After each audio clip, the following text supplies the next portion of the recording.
Hai, jumpa lagi di Kiluminar.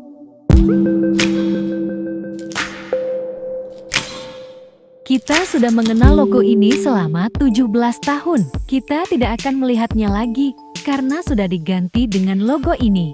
Perubahan logo itu mengiringi pergantian perusahaan dari Facebook Inc. menjadi Meta. Pada dasarnya, setiap logo akan memiliki daya tarik visual, memiliki arti tersendiri, dan menyimpan rahasia-rahasia yang unik, termasuk logo Meta.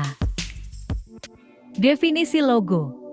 Logo adalah simbol dari suatu organisasi, kelompok, dan bisa juga perorangan yang mencerminkan makna atau pesan yang ingin disampaikan dari kelompok atau organisasi tersebut.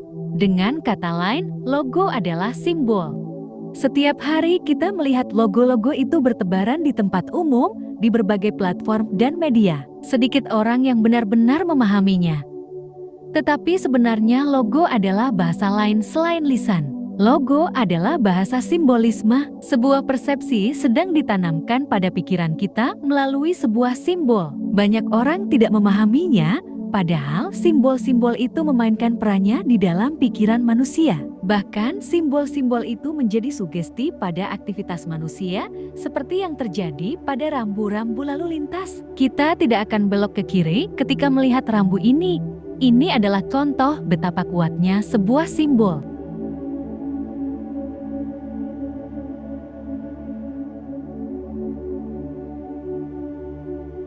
Mari kita mulai dengan bertanya.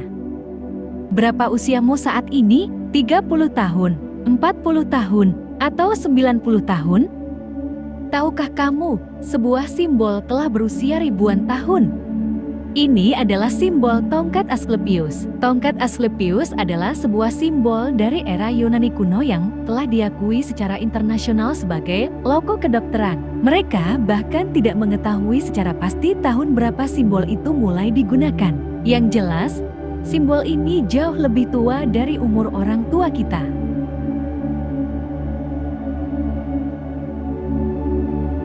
Nah, sekarang kita akan mulai membahas logo baru Facebook.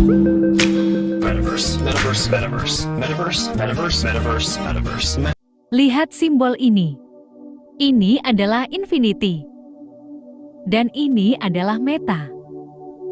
Nampaknya mereka ragu untuk mengakui secara gamblang kalau logo itu sebenarnya infinity.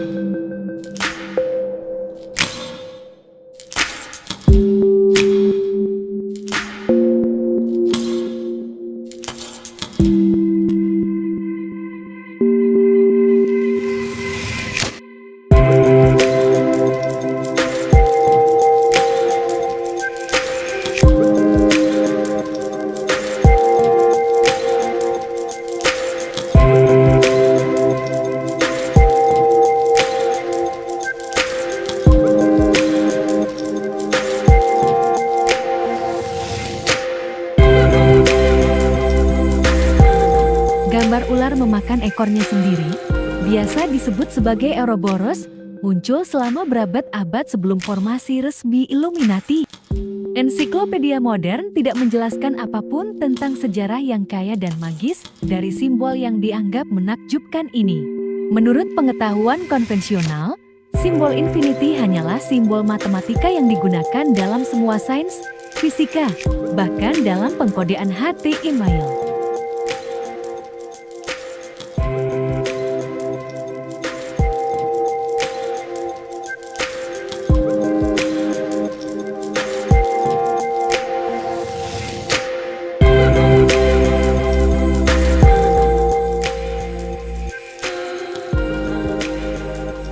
Infinity berasal dari Uraeus yang agung, simbol Dewi Wajat. Urai jamak umumnya dikenal sebagai simbol kekuasaan, dipakai oleh Firaun atau dewa dan dewi. Selama penobatan para Firaun, seseorang bukanlah raja atau ratu, sampai mereka dimahkotai oleh ular ilahi ini. Apa yang diwakili oleh tindakan simbolis ini adalah bahwa seseorang tidak akan pernah memiliki kekuatan sejati sampai dia menyadari kekuatan ilahi di dalam dirinya. Simbol yang sama ditemukan dalam dua penggambaran. Uraeus adalah Mehet atau Yarat. Mehet berarti yang melingkar dan Yarat berarti yang bangkit. Kedua ular secara simbolis mengambil posisi dengan satu pengecualian. Uraeus yang bangkit adalah mata matahari, siap mengklaim kekuatannya dan mempertahankan apa yang perlu dipertahankan. Dengan demikian, ia siap untuk berperang melawan kegelapan dan pelupaan. Karena itulah, mereka telah bangkit dan terbangun. Salah satu rahasia menarik dari simbol infinity. Ajaran rahasianya adalah bahwa kita terikat untuk mengulangi inkarnasi kita saat kita berpegang pada alam ini. Seorang penyihir artinya yang terbangun harus menyadari bahwa kehidupan ini menawarkan semua jenis pengalaman yang harus diterima sebagai pelajaran untuk kebangkitan. Begitu kita terbangun, kita bisa mengakhiri lingkaran inkarnasi tak terbatas, persis seperti yang diajarkan banyak agama kuno seperti Hinduisme dan Buddha.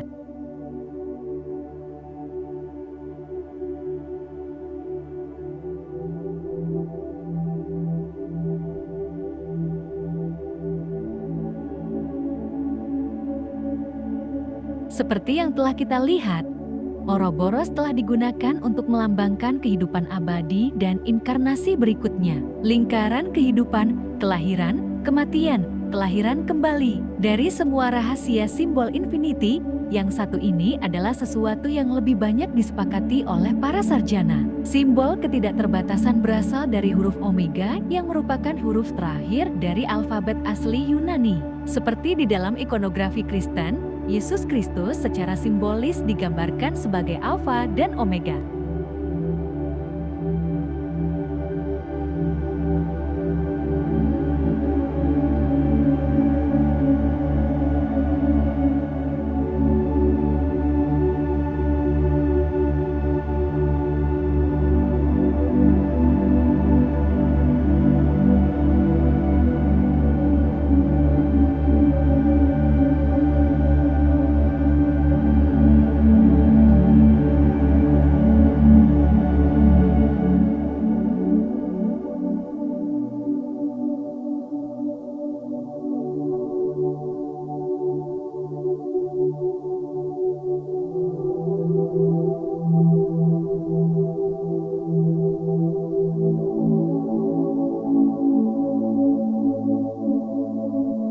Saya teringat perkataan Santos Bonacci pada sebuah podcast para Rothschild berkata, kita akan kembali ke Namrud.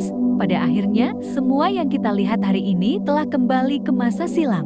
They tell you that. You read their biographies, they'll tell you that. We go back to Nimrod. They tell you that. The Rothschilds say that. We go back to Nimrod. How? Through the Orsinis. So Rockefeller, Rothschild, Orsini, and then you go back to the Persian and Egyptian dynasties. Terima kasih sudah menonton. Jangan lupa subscribe dan bunyikan loncengnya ya. Bye.